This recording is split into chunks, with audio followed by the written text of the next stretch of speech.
This resource outlines the importance of community cohesion and how it can be strengthened. Joint events promote this cohesion and can provide a platform for disseminating important information and advocating for specific community purposes. In this lecture, you will be introduced to an approach to support you if you are interested in implementing an event in your local community. With the structured approach, you will learn what it needs to bring people together to celebrate, exchange their experiences, or help each other with certain issues. The method used is roughly structured and inspired by methods of project management. More specific, this means that if you initially decide on a topic or theme that you would like to discuss in the frame of an event, you will define this topic as a goal that you want to achieve through the event. Further, you define steps to be taken that are needed in achieving the goal. That means that you will structure each phase and consider relevant aspects and actions to be taken. For introduction, please think of an event that is relevant to your community and that you can also realise. The following questions may help you with this process. What kind of event could it be? An information event, excursion, networking, leisure, or sports activity maybe? What topic is interesting or relevant for your community?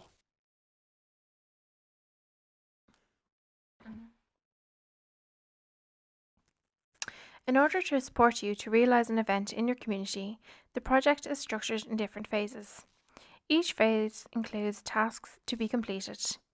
This structure is useful for having an arranged overview of actions. Good preparation is important because it determines the main aspects to be realised in the following phases. Initially, the main goal of the project needs to be defined. Start with a general goal and then describe more specific goals for main actions that lead to the overall goal. A clear definition of the goals helps to understand further processes. In the next step, you plan which activities you need to conduct. To identify details for each section, ask yourself, who should do what, why, when, and how? Another important aspect is the identification of resources you will need for the implementation of your project. Make sure to be aware what kind of resources you have and what you need. Your partners could support you with the provision of resources. Ask yourself, what do I have? What can I get easier from them? What else do I need? Finally, an aspect that is relevant throughout the whole project phases is communication. Communication takes place at different levels and with different actors: participants, environment, partners, organisation, funding, etc. Communicate with all involved and concerned parties as much and effectively as necessary in order to make sure everyone is clear about tasks, responsibilities, and to ensure transparency. The second phase involves the planning of the event in view of the goal's achievement, with the available planned resources, planned steps, and possibilities of checking and adapting, scheduling of unforeseen events, etc. Self-evaluation and reflection involves monitoring throughout the whole process. It is useful to question actions and think of their relevance and effectiveness in view of the goals. And again, communication is a relevant aspect. It will be needed to communicate with all involved as well as with people outside or not yet involved. Checking the achievement of goals is useful to make your success visible. If the goal was not achieved within the planned period of time, this does not necessarily equate to failure. You can use experiences to reflect actions and to learn from them. Also, it is a good opportunity to exchange views with people involved.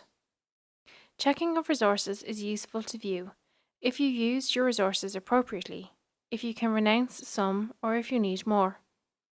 As previously mentioned, communication is an important aspect. Include your partners and participants in order to learn from them. This short theoretical input should give you an overview of how events can be implemented by applying a structured approach. Are there any questions so far? In the second part, there will be a case study and possible activity examples of project planning in order to make the process clearer and better understandable. Fatima is a young woman who lived in Syria and came recently with her husband and her 2 children to Europe. In her hometown, she was working part time as an assistant teacher at a middle school. In the new country, the process of recognition of her qualification is not yet completed. Also, she feels not confident enough to work as a teacher because of her language skills. She wants to volunteer at an organisation in order to improve her language skills and until her qualification is recognised. In order to have time to find voluntary work, she brings her small children to a community centre in the neighbourhood for a few hours a week to play. But still, time is not enough. One day she has an idea. She wants to plan an event at the community centre for young mothers who are also looking for work. Her goal is to establish a childcare cycle. That means that each week, one or more mothers take care of their and the children of other mothers in order to give them the opportunity to search for work or catch up with other things. Initially, she wants to set up the event for the mothers of the neighbourhood with small children to exchange about employment and work related information, and for participants, mothers and children, to get to know each other. She explains her plan to the head of the community centre, who agrees to provide the location and cold refreshments for the event for free. Fatima plans her event and drafts an action plan for each phase. The event is successful and Fatima manages to engage other mothers to participate in the childcare cycle. If we stick to Fatima's example, here you can see a few activities and plans that she has to consider in order to successfully implement her event. Her main goal is to establish a childcare cycle. In order to promote her idea, she plans, prepares, and conducts an event at a room provided by the community centre. That means that people who are involved in her project are people working in the community centre, but also other mothers or friends and family members who could support her, for example, by assistance or preparation of food for the event. Fortunately, Fatima already found an appropriate location for her event that she can use for free for approximately 2 hours. Other activities involved finding a date and time for the event that is appropriate for other mothers with small children and for the people from the community centre. She plans to call her good friend to support her with the organisation and to contact other mothers. She also creates a flyer that is available at the centre. Her brother-in-law works at a bakery and is willing to support her with the preparation of snacks. Fatima plans the process of the event, prepares a short presentation with relevant information, creates a group on social media, and engages women to sign in a contact list. She notes the resources that she needs: facilities, PC, internet access, paper, presentation, snacks, and refreshments.